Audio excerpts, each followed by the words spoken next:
قابل احترام بزرگوں اور عزیز دوستوں،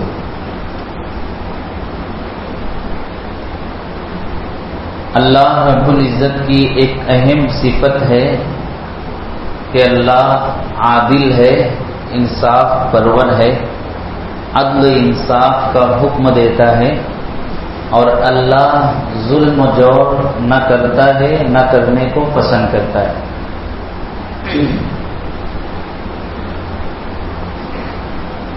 لہذا اللہ کا جو بنایا ہوا دین ہے اور اس کے جو اتارے ہوئے احکام ہیں، سارے احکام بھی عدل و انصاف پر مبنی۔ دین و شریعت کا کوئی چھوٹے سے چھوٹا یا بڑے سے بڑا حکم بھی ایسا نہیں ہے جس کو پورا کرنا بندوں کے لیے دشوار ہو، یا جن پر عمل کے نتیجے میں بندوں کا کوئی حق ضائع ہو جائے اور وہ غیر معمولی تکلیف میں مبتلا ہو جائے، ایسا نہیں۔ خطبے میں آپ یہ آیت ہر ہفتہ سنتے ہیں، ان اللہ یأمر بالعدل، کہ اللہ عدل و انصاف کا حکم دیتا ہے۔ اور یہ آیت بھی آپ نے قرآن کی پڑھی ہوگی، لا یکلف اللہ نفسا الا وسعها، اللہ بندوں پر اتنا ہی بوجھ ڈالتا ہے جتنی ان میں طاقت اور برداشت کرنے کی صلاحیت ہے۔ تو یہ بات ہمیشہ ہمارے ذہن میں ہونی چاہیے، اور یہ ہمارے ایمان و عقیدے کا حصہ ہے کہ دین و شریعت کے سارے احکام عادلانہ ہیں، منصفانہ ہیں، اور ان پر عمل کرنا قیامت تک کے لیے بندوں کے لیے ممکن ہے۔ اگر کوئی انسان دین و شریعت کے کسی حکم کے تعلق سے زبان سے یہ کہہ دے کہ یہ میری سمجھ میں نہیں آتا، یا اس کی وجہ سے فلاں کے حقوق ساقط ہو جاتے ہیں، یا یہ غیر منصفانہ اور غیر عادلانہ نظام ہے، اس کا ایمان رخصت ہو جائے۔ کسی حکم پر عمل نہ کرنا فسق و فجور کہلاتا ہے، اور کسی حکم کا انکار کہلانا کفر ہے۔ اس لیے دین و شریعت کے کسی حکم پر اعتراض نہیں کرنا چاہیے۔ نئی سمجھ میں آئے تو وہ ہمارے اپنی سمجھ کی کمی، تو اس کو سمجھنے کی کوشش کرنی چاہیے۔ یوں بھی شریعت کے احکام کا تعلق دل و دماغ سے نہیں، دل سے ہوتا ہے۔ عقل کو تنقید سے فرصت نہیں، عشق پر اعمال کی بنیاد رکھ۔ بعض لوگ ہوتے ہیں، مولانا میرے کو نا پھلا بات سمجھ میں نہیں آتی، تو وہ تمہاری سمجھ کا قصور ہے۔ حضرت مولانا اشرف علی تھانوی رحمۃ اللہ علیہ کی خدمت میں ایک آدمی آ کر اعتراض کے انداز میں کہنے لگا، وہ فلاں حکم ہے نا، وہ میری سمجھ میں نہیں آتا۔ تو مولانا نے پوچھا، اس کے علاوہ بھی بہت سارے کچھ احکام ہوں گے جو تمہاری سمجھ میں نہیں آتے؟ تو کہنے لگا، ہاں کچھ اور بھی باتیں ہیں۔ تو کہا کہ اس کو بھی انہی میں شامل کر لو۔ سمجھ رہے؟ ضروری نہیں ہے کہ ہر انسان اتنا سمجھدار ہو کہ اس کو ساری باتیں سمجھ میں آ جائیں، البتہ سمجھنے کی کوشش کرنا ہماری ذمہ داری ہے۔ اور اگر اسلامی احکام و قوانین سے متعلق کوئی غلط فہمی پائی جا رہی ہو تو اس کو دور کرنا، ان کا ازالہ کرنا، یہ علماء کا فرض منصبی ہے۔ بعض لوگ کو اسلام کا نظام طلاق سمجھ میں نہیں آتا۔ جب طلاق ثلاثہ بل بن رہا تھا اور ملک بھر کے مسلمان اس بل کے خلاف احتجاج کر رہے تھے، تو بعض مسلمان اس کی حمایت کر رہے تھے اور صاف کہہ رہے تھے کہ یہ 3 طلاق سمجھ میں نہیں آتا۔ میراث کے بعد احکام ہے لوگوں کو سمجھ میں نہیں آتے۔ بطور خاص ایک مسئلہ ہے، دادا کی میراث سے پوتا محروم کیوں، یہ نہیں سمجھ میں آتا لوگوں کو۔ حالانکہ تھوڑی سی محنت کی جائے، باریکی میں آپ اتریں تو بات 2 اور 2 4 کی طرح واضح ہو جاتی ہے۔ تو ایسے ہی ایک حکم ہے، اسلام میں ایک سے زائد نکاح کی اجازت کیوں؟ تو یہ بھی بہت سارے لوگوں کو سمجھ میں نہیں آتا، بطور خاص خواتین کو سمجھ میں نہیں آتا۔ ایک آدمی فجر کے بعد گھر میں بیٹھا ذکر و مراقبے میں مشغول تھا، پھر کافی دیر تک دعا کرتا رہا۔ بیوی کچن میں سے دیکھ رہی تھی، شوہر نامدار دعا میں مشغول ہے۔ تو دعا سے فارغ ہوا تو بیوی نے پوچھا تم نے اللہ سے کیا دعا کی؟ اس نے کہا میں نے دعا کی اللہ تو نے ایسی نیک خوبرو بیوی دنیا میں عطا فرمائی ہے، جنت میں بھی اس کا ساتھ عطا فرما۔ ویری ہیپی، بہت خوش ہو گئی دعا سن کر۔ اب اس نے کہا کہ دیکھو اگر اپنے دونوں جنت میں گئے تو حدیث شریف میں ہے کہ ایک جنتی کو ادنا درجے کے جنتی کو کم سے کم 70 حوریں ملیں گے۔ اب اگر کسی حور سے میں بات چیت کر رہا ہوں، کسی کے ساتھ کہیں چلا جاؤں، کچھ دل لگی کروں تو تم برا مت ماننا۔ اب وہی بیوی ابھی تک بہت خوش تھی، وہ یوں شوہر کو گھور کر دیکھنے لگی اور کہنے لگی کسی حور نے ایسا کیا نا میں اس کی آنکھ نہیں نکال لوں گی۔ تو اس نظام کے تعلق سے مردوں سے زیادہ عورتوں میں غلط فہمیاں پھیلی ہوئی۔ ضروری نہیں ہے کہ مسلمان اس پر عمل کرے، ہر مرد ایک سے زائد شادی کرے، ہر خاتون کسی مرد کی دوسری تیسری یا چوتھی بیوی بن جائے، لیکن اس نظام کے تعلق سے غلط فہمی میں تو نہ ہو، یا جو لوگ اس پر عمل کر رہے ہیں ان پر تنقید تو نہ کی جائے۔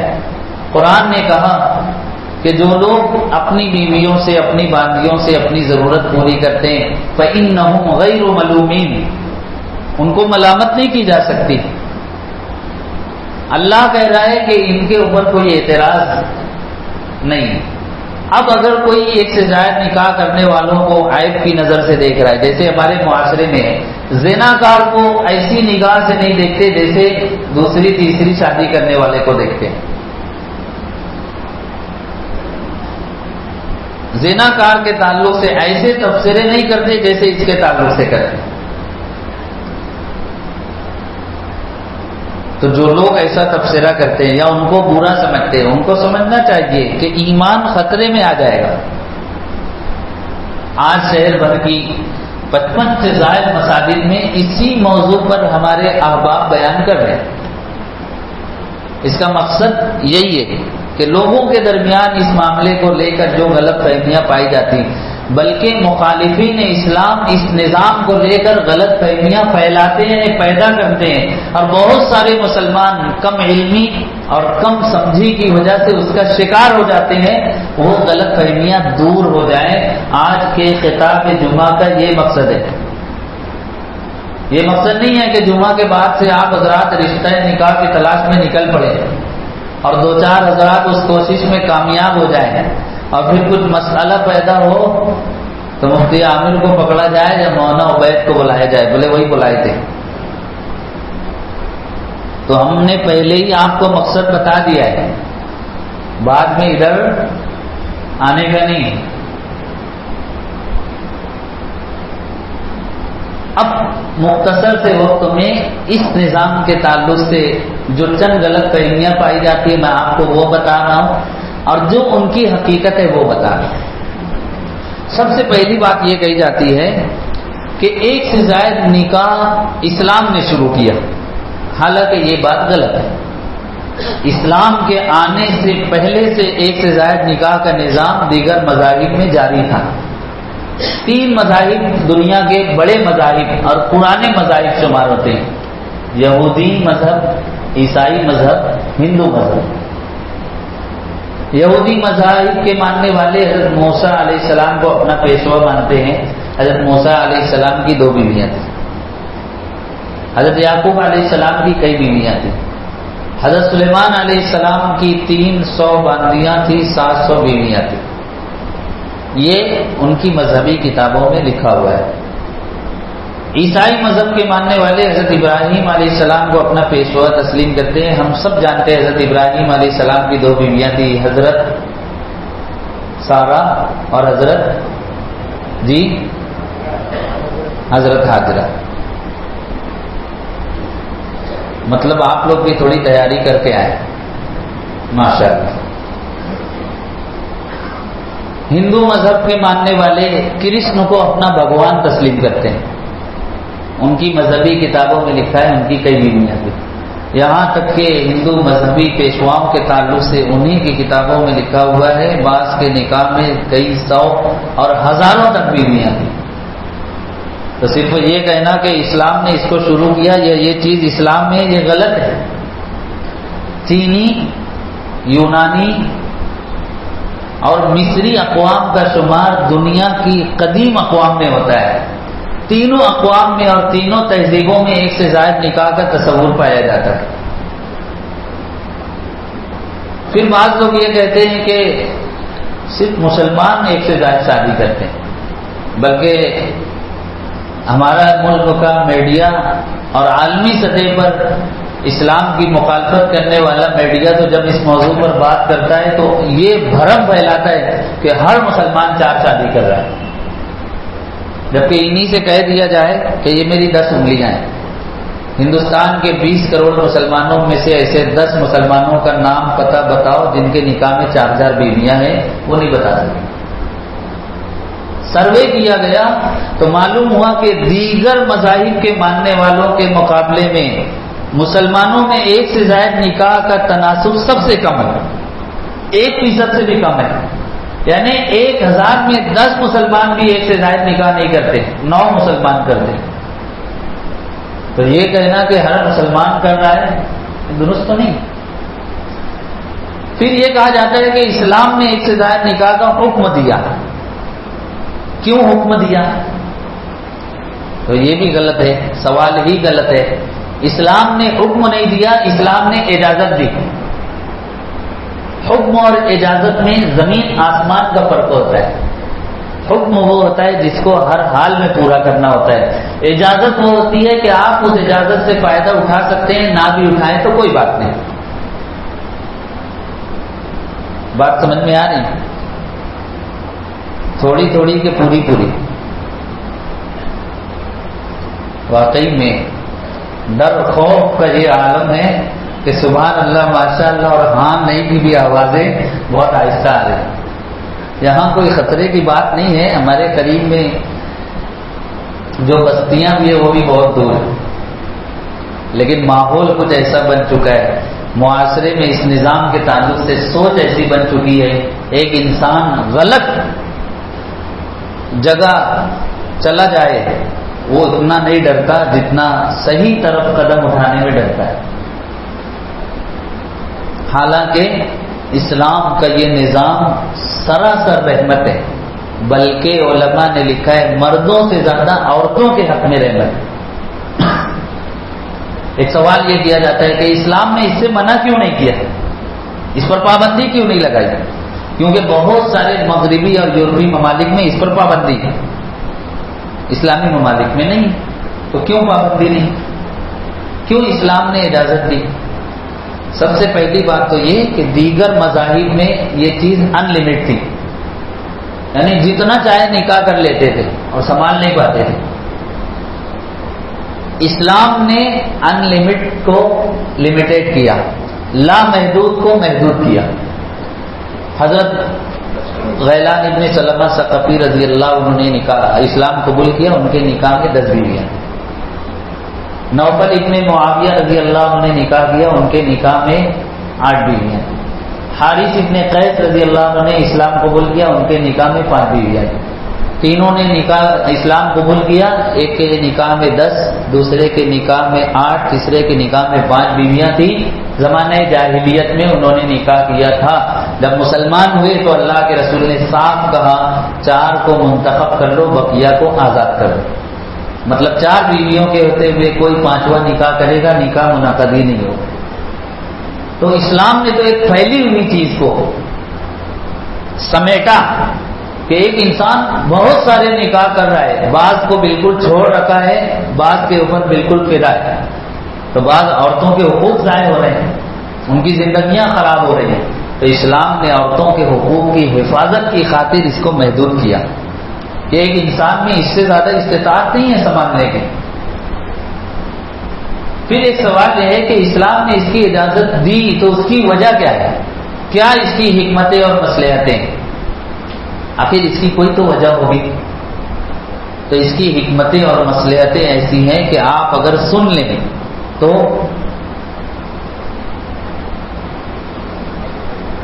نہیں سن لیں تو آپ کی غلط فہمی دور ہو جائے.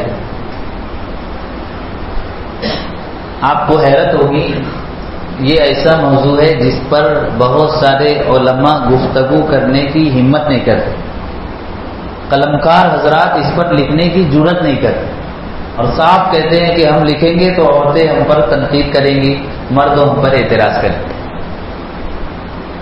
اور کوئی اگر لکھنا بولنا شروع کرے تو ہوتا بھی یہی ہے. میں آپ کو بتا رہا ہوں، ابھی جب سے میں نے یہ اعلان جاری کیا ہے کئی طرف سے یہ خوشخبری مل چکی ہے، تمہارا کیا ارادہ ہے؟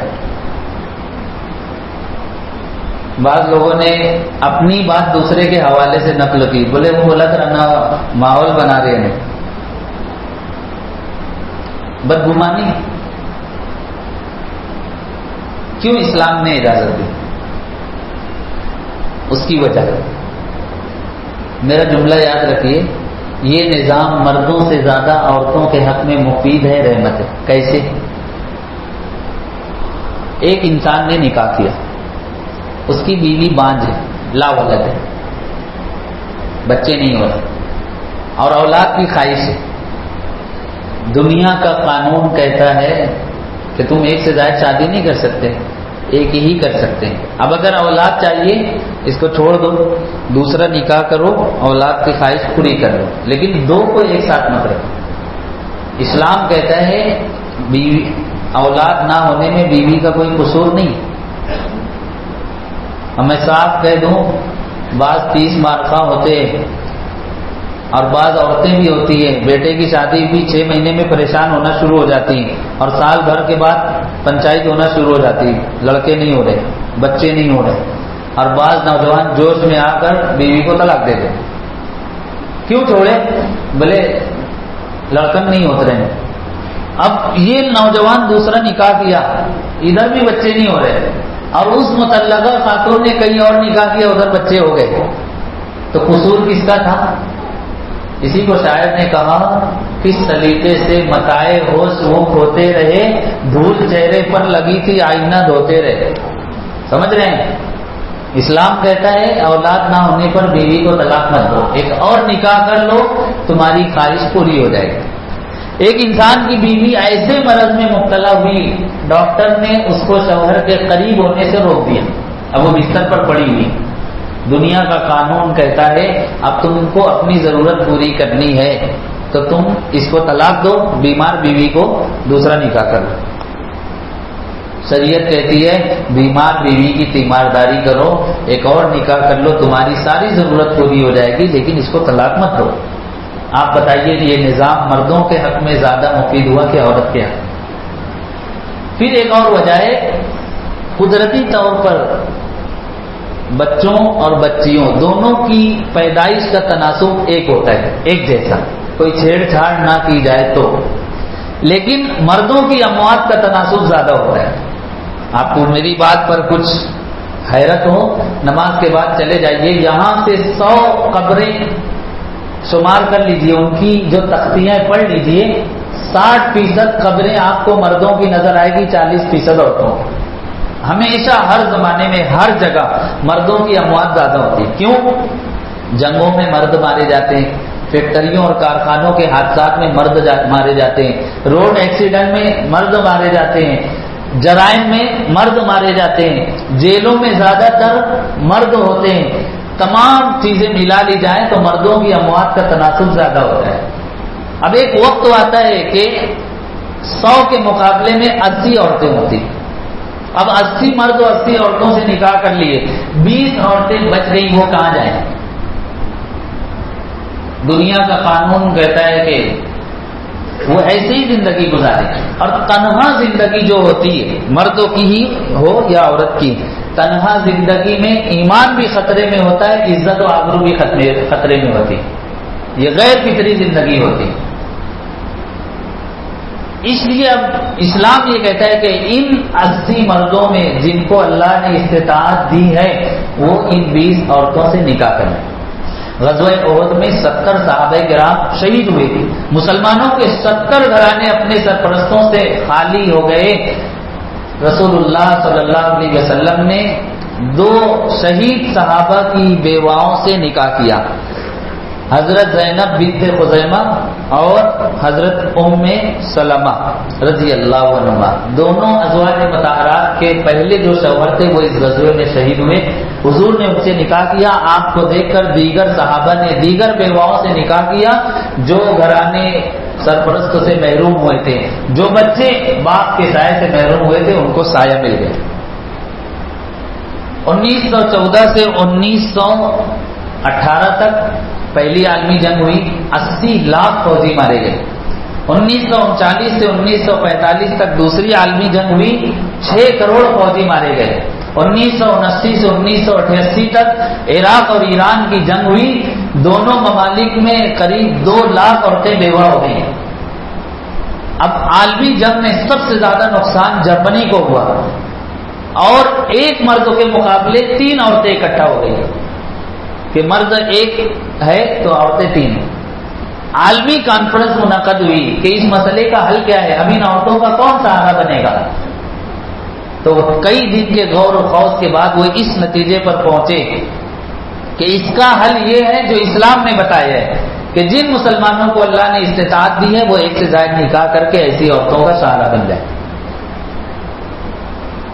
اچھا، اب جو ایک سے زائد نکاح کرنا چاہے تو اس کے لیے شرائط کیا ہے وہ بھی سن لیجیے۔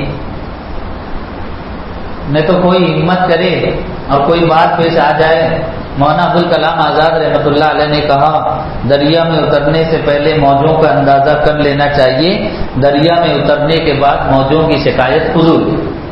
نہیں تو اتنی ساری حکمتیں سن کر بعض لوگ قدم اٹھائیں اور آگے پھر ان کو سمجھ میں آئے کہ اس کی شرائط پوری کرنا تو میرے لیے دشوار ہے۔ 3 شرطیں۔ پہلی شرط جو قرآن نے بیان کی عدل و انصاف، کہ دونوں بیویوں میں مکمل انصاف کا جس کو یقین ہو اس کو اجازت ہے، ورنہ اجازت نہیں ہے، ایسے شخص کے لیے نکاح ثانی ناجائز ہے۔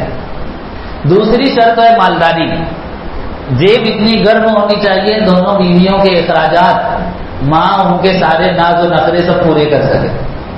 پہلے ہی مندی ہو اور آدمی چلا تو اجازت نہیں ہے۔ اور تیسری شرط ہے جسمانی طور پر اتنا صحت مند ہو دونوں بیویوں کے وظیفہ زوجیت کو ادا کر سکے۔ سمجھ رہے ہیں نا، وظیفہ زوجیت۔ اب معلوم پڑا شوہر نامدار نے دوسرا نکاح کیا، امام صاحب نے سمجھا دیا دیکھو ایک دن یہاں وقت گزارنا، ایک دن یہاں، تو وہ تو اتنا بیمار ہوا سول ہاسپٹل میں ایڈمٹ ہو گیا۔ اب دونوں بیویوں کو سمجھانا پڑ رہا ہے بھلے ایک دن طے سنبھالنا، ایک دن طے سنبھالنا۔ تو ایسے کمزور اور بیمار انسان کو نکاح ثانی کی اجازت نہیں۔ آخری بات بطور پیغام جمعہ کے، آج ہمارے معاشرے میں ہزاروں کی تعداد میں صرف ہمارے شہر میں مطلقہ خواتین ہیں، بچوں والی خواتین ہیں، بیوہ خواتین ہیں، عمر و دراز کنواری خواتین ہیں، وہ خود سنگل شوہر کے انتظار میں اپنی جوانی کے ایام گزار رہی ہیں اور ان کے ماں باپ بھی سنگل رشتے کے انتظار میں اپنا وقت ضائع کر رہے ہیں۔ 10 سال گزر جا رہے ہیں، رشتہ نہیں مل رہا ہے۔ ظاہر سی بات ہے ایک خاتون کی عمر 32-35 سال ہو گئی ہے، 36 اور 38 سال کا کمارا مرد آپ کہاں سے لائیں گے؟ ایسی تمام خواتین کے لیے بہتر ہے some thing is better than nothing, بالکل نہیں سے کچھ ہونا بہتر ہے کہ وہ کسی ایسے شخص کے نکاح میں آ کر دوسری تیسری یا چوتھی بیوی بن جائے جس میں یہ 3 شرائط پوری کرنے کی صلاحیت ہو، تو ان کو سہارا مل جائے گا، ایمان مکمل ہو جائے گا اور زندگی اچھے انداز میں بسر ہو جائے گی۔ اور آخری بات یہ کہ ہم نے ماحول کچھ ایسا بنا دیا ہے اور لوگوں کے ڈر اور خوف سے چاہ کر بھی لوگ قدم نہیں اٹھاتے، تو ہم جن لوگوں نے ایک سے زائد نکاح کیا ان کی حوصلہ افزائی کریں، اور جن لوگوں نے نکاح کر لیا ہے ان سے بھی گزارش ہے کہ وہ انصاف کریں اور معاشرے کے سامنے اچھی مثال پیش کریں، ناانصافی کر کے اپنے عمل سے اسلام کو بدنام نہ کریں۔ اس موضوع پر بہت ساری اور بھی باتیں، لیکن وقت میں گنجائش نہیں ہے کہ ساری باتیں پیش کی جائے۔ بہرحال ویسے بھی حمیدیہ مسجد کے مصلیان کا شمار سمجھدار لوگوں میں ہوتا ہے، عاقل کے لیے کافی ہے ایک حرف اشارہ، نادان کو کافی نہیں دفتر نہ رسالہ۔ دل سے دعا کرتا ہوں کہ اللہ تعالیٰ ایک سے زائد نکاح کے اس نظام کی حکمتوں اور مصلحتوں کی ہمیں سمجھ عطا فرمائے اور اس کی خیر اور برکتوں سے سب کو مال فرمائے۔ وما توفیق الا باللہ۔